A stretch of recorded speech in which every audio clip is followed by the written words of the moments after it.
আসসালামু আলাইকুম। আমি ডাক্তার নাজমুল। আজকে আপনাদের সাথে গবাদি পশুর খুব একটা গুরুত্বপূর্ণ সমস্যা নিয়ে আলোচনা করব।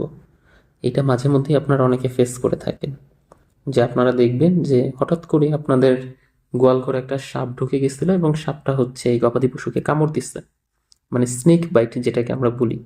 তো এই সাপে কামড়ানোর পরে আপনাদের করণীয় কি, বা প্রাথমিকভাবে আপনারা কি চিকিৎসা দিতে পারেন, এই বিষয়টা সম্পর্কে আমি আপনাদেরকে একটা বিস্তারিত ধারণা দেওয়ার চেষ্টা করব। আমাদের দেশে কিন্তু বিভিন্ন ধরনের সাপ আছে। যখন হচ্ছে আপনার প্রাণীটাকে সাপে কামড়াইছে তখন খুব বেশি প্যানিক করা যাবে না। আগে সাপের ধরনটা একটু দেখতে হবে, যে এটা কোন ধরনের সাপ ছিল। অনেকগুলো আছে নির্বিষ সাপ, আবার অনেকগুলো আছে বিষাক্ত সাপ। এখন এই জন্য প্রথমে আপনাকে এই বিষয়টা সম্পর্কে একটু খেয়াল রাখতে হবে যে ওই সাপের ধরনটা কোনটা। যদি নির্বিষ সাপ হয় তাহলে তো আপনি যদি ভেট বা পশু ডাক্তারকে গিয়ে বলেন, সেটা সেইভাবে ট্রিটমেন্ট করাবে। আর যদি বিষাক্ত সাপ হয় তখন হচ্ছে ট্রিটমেন্ট প্রোটোকলও ভিন্ন হয়ে যাবে, মানে তখন ওষুধ চুজিং গুলাও আলাদা আলাদা রকম ভাবে হবে। এই জন্য প্রথমেই আপনি প্যানিক না করে, যেটা হবার হয়েছে এবং সামনেও যেটা হবার হবে, তো প্যানিক না করে মাঝখানে আপনি এই বিষয়গুলোর দিকে একটু ফোকাস করলে দেখা যাবে যে ট্রিটমেন্টটা নিতে আর একটু সুবিধা হবে, বা পশু চিকিৎসকেরও ট্রিটমেন্টটা দিতে আর একটু সুবিধা হবে। বললামই তো আগে যে বিভিন্ন প্রজাতির সাপ হয়। অনেক সময় ধরা যায় যে এরকমও আমি অনেক পেশেন্ট দেখছি, যে আয়েশা আমাকে বললো যে স্যার এই সাপটা কামড় দিচ্ছে। তখন আমি দেখতেছি যে ওই সাপটা কিন্তু বিষাক্ত, কিন্তু ওই সাপটা কামড় দেওয়ার ফলেও পশুটা মরে নাই। কেন মরে না, এটা আবার একটা ভিন্ন মেকানিজম আছে। সেটা হচ্ছে কি, অনেক সময় দেখবেন যে আপনার পশুটা তো অনেক বিশাল বড়, এখন সাপ তো খুব সামান্য অ্যামাউন্টের বিষ দিবে।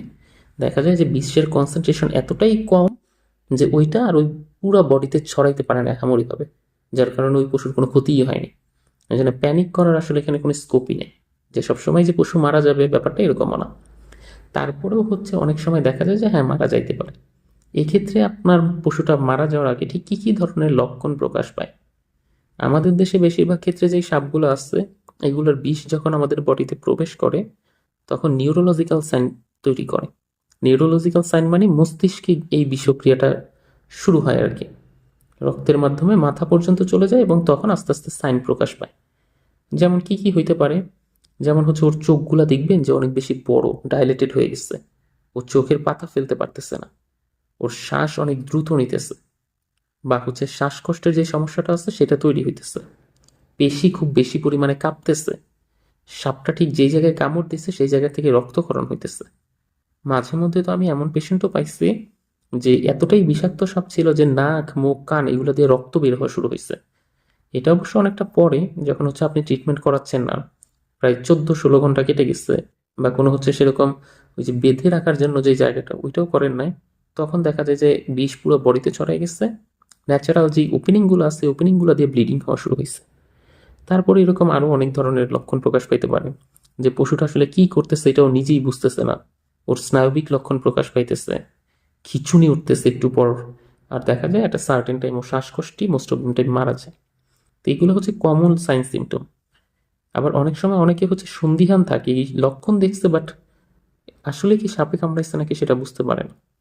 এই জন্য আপনাকে প্রথমে ওর পুরো বডিটা একটু ভালো মতো চেক করতে হবে, যেটা কি একটা জায়গায় কামড়াইছে নাকি বেশ কয়েকটা জায়গায় কামড়াইছে, এবং যে যে জায়গাগুলো কামড়াইছে তার ঠিক এক বিঘত উপরে একটা শক্ত টর্নিকেট দিয়ে বেঁধে দিতে হবে। তাই বলে আবার এত শক্তই বেঁধে দেওয়া যাবে না যে একদম ব্লাড চলাচলই বন্ধ হয়ে গেছে, ব্যাপারটা এরকম না। হালকা একটা ফসকা গিরা দিতে হবে, যাতে করে খুব বেশি রক্ত চলাচল না হয়, সামান্য অল্প একটু পরিমাণ গেলেও হবে। এটা নিয়ে আসলে ভয় পাওয়ার কারণে। আর আরেকটা ব্যাপার হইছে যে সাপে কামড়ানোর যে স্থান আছে সেই স্থানটার উপর এবং নিচে এই জায়গাগুলো একটু ব্লেড দিয়ে কেটে ফেলতে হবে, যাতে করে যেই বিষটা ওই জায়গা দিয়ে প্রবেশ করতেছে ওই রক্তটা, মানে বিষাক্ত রক্তটা যেন বের হয়ে আসে। এটা দেখবেন যে অনেক সময় ওঝারাই এই ট্রিটমেন্টটা ফলো করে। তো এখন আমাদের কাছে তো আর ওদেরকে দেওয়ার মতো আলাদা সেরকমভাবে ভ্যাকসিন নাই, বা হচ্ছে অ্যান্টিভেনম যেটাকে আমরা বলি ভ্যাকসিন, বা হচ্ছে টিকা, ওইটা তো আর এখানে নাই। এখন কিভাবে আমরা দিব এই অ্যান্টিটক্সিনটা?